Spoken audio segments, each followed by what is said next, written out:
So WWE has gone crazy with renaming people. They are very much into this. So I decided we should all do it as well. So not only do you have to put your brand new WWE/NXT name in the comments, but I am going to give you mine as well. So from this day forth, I shall be known as Derek Manpower. Now, I've talked about this before, but I wanted to get out there to the biggest possible audience. So hello, I tip my fake cap to you. My name is Derek Manpower. Welcome to Ups and Downs for the latest episode of Monday Night Raw. And we take the temporary fist of power because we're going to get the good bits and up and the bad bits are down. It was gibberish. Derek Manpower can't even speak. Let's go.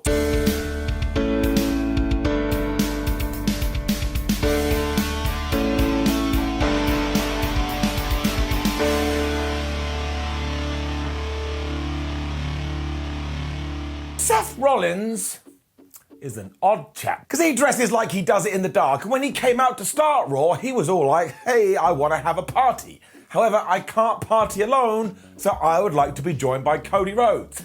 Like, Seth, none of what you just said made any sense. Cody did listen and got another massive reaction as he did come out, and I just love it with all the pyro. He even made a reference here to the last time Seth Rollins and Cody Rhodes were in a ring in Buffalo, because if you don't know, that's when we had the big tag team match between the Shield and the Rhodes brothers. And if I recall rightly, Cody and Dustin became the tag team champions. Cody then did that thing where every time the fans go nuts, he just plays up to them, which he should continue to do. But Seth, I suppose, got really jealous here, because he was like, well, I was going to tell you how much I respect your family, but actually what I'm going to tell you is that I think you suck. He also feels like he's the reason that Cody is such a big star now, given what happened at WrestleMania, and if he had been aware who his opponent was, he wouldn't have lost. Once again, I was like, Seth, Cody's entrance, it was brilliant, but it lasted like 20 minutes. You had more than enough time to repair. Rollins then made it clear that while Cody Rhodes is going after the title, he's already won the championship, which is when Codes was all like, look, let's just make this nice and easy. Fans in the arena, do you love me or do you love Seth Rollins? And of course, everybody chanted for Cody. Seth couldn't handle that, so he was like, all right,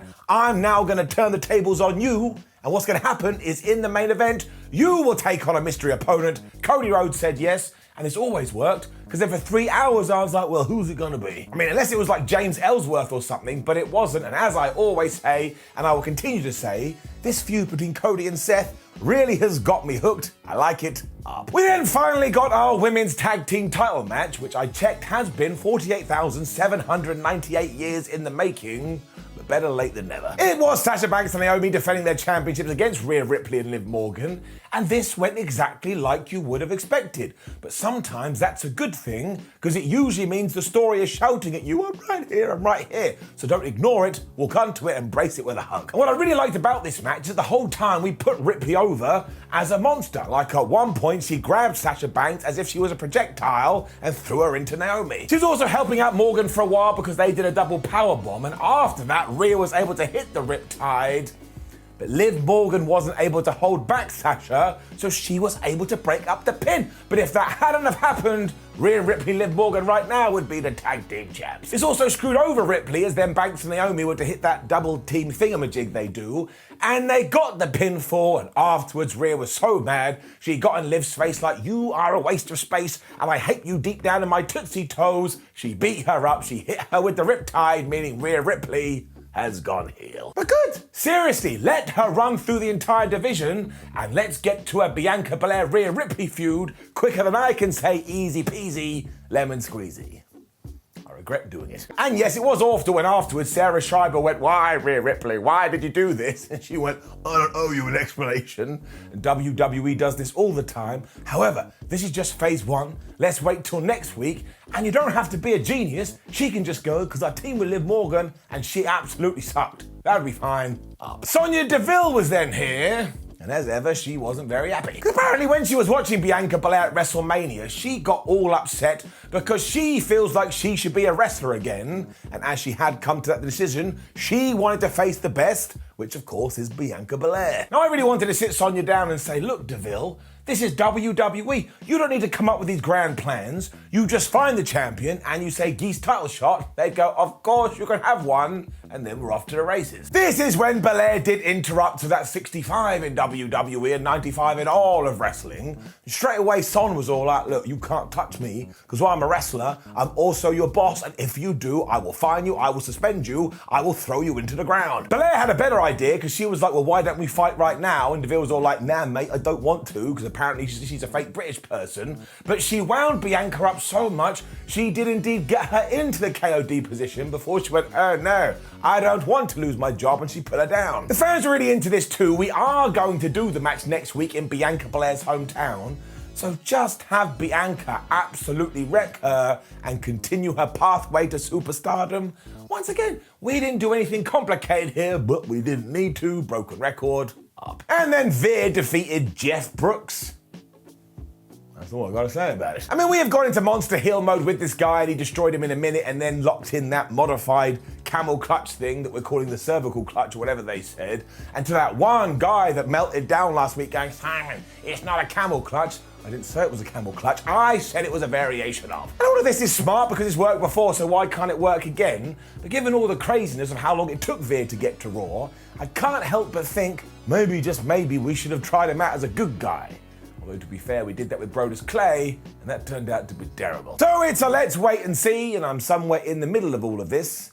I just don't really get where it's going. We then just had the most bizarre segment, because of course we did, it's Raw. Dana Pierce and Sonya Deville were chatting in the back, and Adam was all like, I can't believe you do that, and don't you know, you have to be worried about the powers that be, because they're not very impressed with your performance either. And Sonya was like, look, we'll worry about that later, but can we please find Bianca Belair? And Ads was all like, hey. This is when Bianca entered though, and she did pay the fine. And it was $1. And Adam Pierce was like, thank you very much for that $1. I'm playing this by the book. Now, I'm sure he's just trying to wind up Sonya Deville because she's abusing her power. But I was like, are you telling me in the fake wrestling rulebook, it says, if you attack a WWE official, you got to hand over $1. I mean, the good thing about all of this is that it did allow Adam Pearce and Bianca Belair to play super babyface, and hopefully by the end of it, Sonya Deville will just become a wrestler again. I mean, all that is fine, but this is a little bit strange. We then saw that dude that Vera killed being carted off, so I was like, man, EMTs, you really took your time to get there when it was time for some sports entertainment. It is also more evidence that Kevin Owens right here, right now, should be in the conversation to being one of the best wrestlers in the world, because you can give him anything, or you can give him any match, and he will absolutely excel in it, and I have no shame in telling you that I love him. And it was, of course, the lie detector test with Ezekiel, and because Kevin wanted to make sure he got to the bottom of this, he had hired Chad Gable to run the damn thing, and at one point he was like, Gable, you gotta take this seriously, because I have paid you $150 in Canadian money. And Chad was like, oh yeah, you know, I'll do a really good job. These two together are great. Ezekiel then arrived and continued on his whole shtick, including going, who wants to speak to Zeke or whatever it was. And Owens couldn't handle it. He was like, damn you, man. Damn you, straight to hell. This is all the kind of stuff you were doing at Elias, so will you stop lying? Gable then started asking the questions and even got a shot in there at Gable Stevenson's that I thought was quite clever. And of course, when he was all like, are you Ezekiel? Are you Elias? Are you his younger brother? Zeke passed on every single one. And just go watch this and watch Kevin Owens. The man cannot handle it. He also blamed all this on Chad Gable too, so refused to pay him. And even though Ezekiel and Kevin Owens did face off, KO didn't want none of this, and he did leave, which is when Chad, I suppose, who was so upset that he didn't get his money, he attacked Big Zeke. Seriously though, I really enjoyed how dumb all of this was. If WWE can do a segment like this every week, I will be a happy panda. Up. This also did mean we were going to get Ezekiel versus Chad Gable, and even though you could see what was coming a mile away, I actually was fine with it. Because after around about 5 minutes, Otis just appeared from nowhere and he ran over Zeke, which means it was a disqualification. But seriously, recently WWE has been far more reserved with their DQs, and if you do them less, surprise, surprise, on the other end, they mean more. I was also fine with it because I did not want Gable to lose, and you can't have Ezekiel lose just yet. So yeah, cool. Shrug of the shoulders, up. I then think WWE sat down and gone, wait a minute, we haven't done a rematch on Raw for a damn long time. We should do one right now even though they had done because we had that tag team match, because it was the Street Profits taking on RKBro. So it does underline the fact that this tag team scene does need new teams desperately, but once again, Montez Ford, Angelo Dawkins, Randy Orton, Riddle, they just have so good matches every single time. So what are we meant to do? Riddle and Montez Ford were also busting out Spanish flies in the first 2 seconds, it felt like, and I was like, that is not normal behavior. And we had this one point when Riddle and Orton did simultaneously draping DDTs. I mean, together they're such a delight. Now, he did get a dumb finish here, but it did raise my eyebrow because I don't know what it means for the Street Profits. Because just as RK-Bro were getting the momentum, the Usos music played, although Jimmy and Jay didn't show themselves. So at first I was like, they must be in the back just poking the audio guy going, do it now, do it now, do it now. It really confused Riddle though, who must never have watched a pro wrestling show, because he was all aflutter like, oh my gosh, I can't believe I just heard a song. He got hit with the blockbuster, and the Street Profits beat him. Now, the point of all of this is afterwards, when Montez Ford did cut a promo, he insinuated that maybe they paid off the sound guy, I suppose, to play this theme, because they wanted to remind RK-Bro there's more than 2 teams in this division. You shouldn't ignore us. I've said it before and I'll say it again. This new edge and this new attitude that the Street Profits keep showing, my word, it makes them so much more interesting. So we got to run this into town. So we shall see. And what really matters is this match was very, very good. And again, we had shenanigans, but they may have tied into the story, I know, oodalally, up. And speaking of Edge, he was then in the back with Damian Priest, and he was sitting in a really big chair.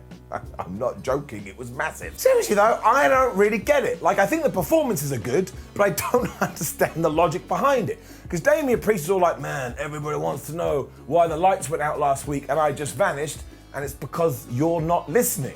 I was like, man, I listen to everything and I don't know what he's going on about. I mean, it honestly sounded like he was just taking words and putting them together in a sentence.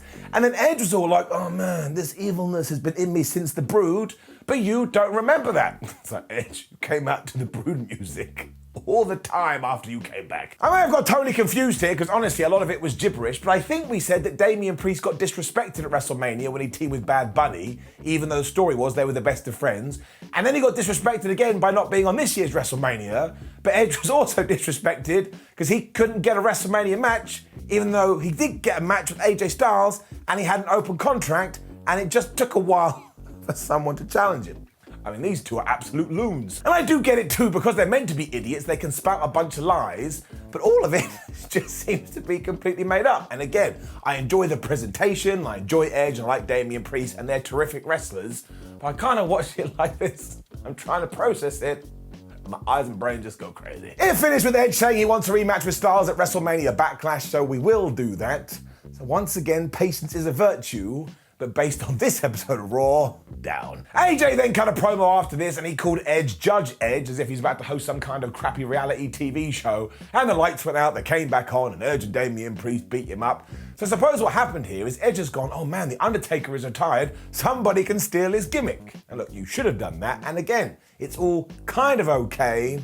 Just needed to make a little bit more sense. The US title was then on the line next, and given how Austin No More theory has been treated recently, surely this could not have surprised anyone. This whole match as well was worked around the fact that our United States champion Finn Balor hurt his neck early. This guy is such a good wrestler. Every now and then I was like, maybe he has hurt his neck because he's just a king at selling. But I also tell you this, the absolute highlight is when Austin Theory jumped into the ring. He went for a drop kick, I suppose, and Finn Balor turned it into a powerbomb.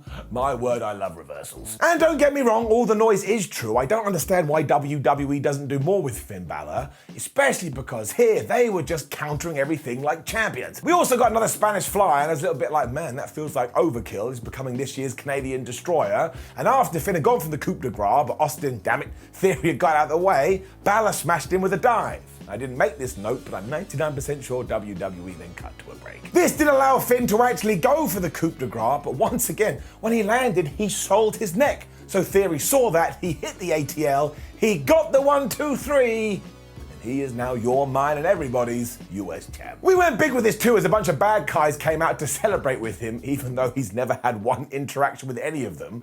But the big thing is their No Chance from Hell hit, and out came Vince McMahon. So let's not pretend otherwise. We have chosen Theory and we're pushing him to the moon. And I'll tell you the truth, Good. Because it's kind of like the NXT 2.0 situation. I would much rather we lived in a world where we do say, well, we want to do something with that guy. And they go to NXT and they go to Raw and they go to SmackDown and they get a sustained push. And maybe it will work and maybe it won't work. But even I am warming to theory. I think there is something there. So we have to wait and see. It doesn't mean that Finn Balor doesn't deserve more. He absolutely does. But I think we may look back on this title win for theory and go, well, it started there back in 2022.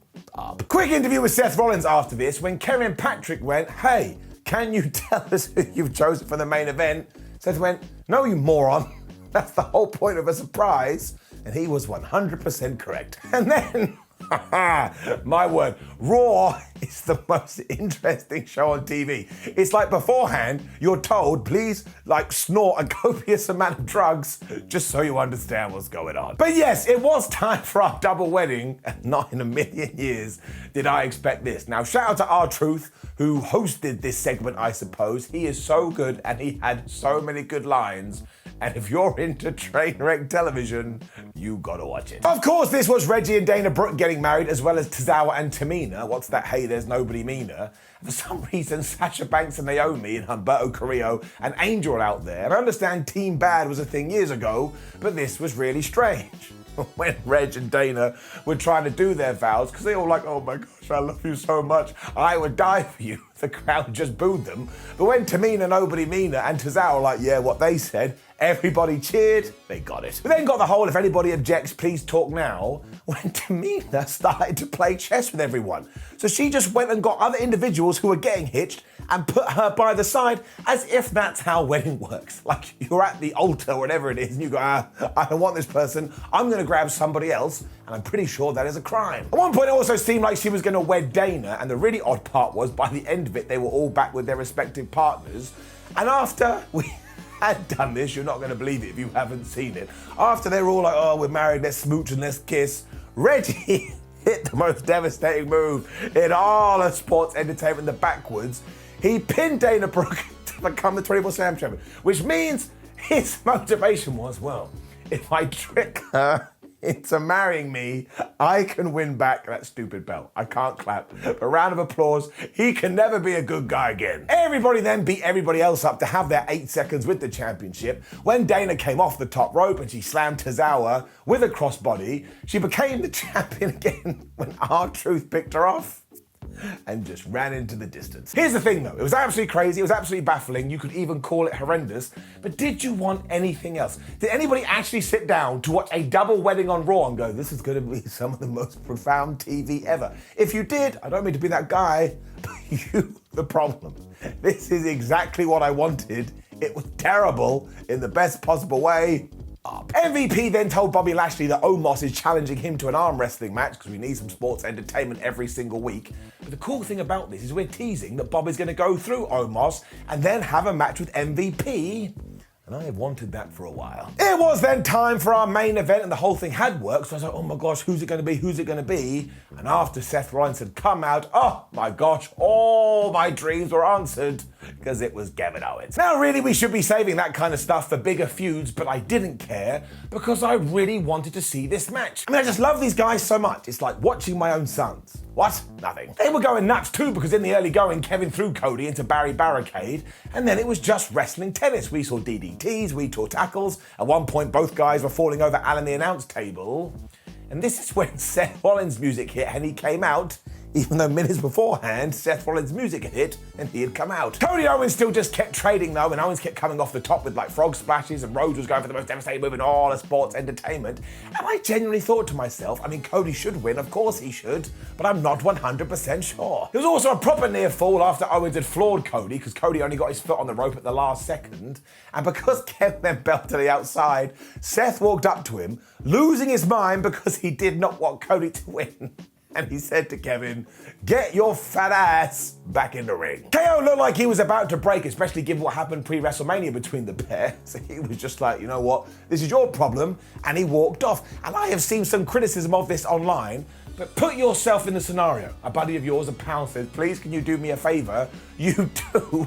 And then they call you a fat ass. You'd be like, you know what? I don't need none of this. It also meant Cody Rhodes won by countout, which also ties into the bigger picture, because remember what he said a few weeks ago when it came to Dusty Rhodes and countouts.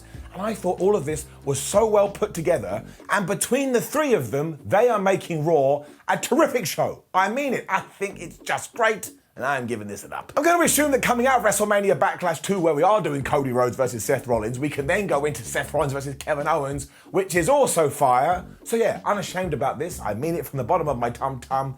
I think Raw is a good show as of this moment, and I am giving it an up. Now, please do leave a comment below and let us know what you thought about last night's episode of Raw. Like the video, share the video, and subscribe. Then do the three things we always talk about. Go to WhatCulture.com, where you can read articles about Raw, about wrestling. Follow us on social media. We're on Twitter at WhatCulture, WWE, and CyberMeta316.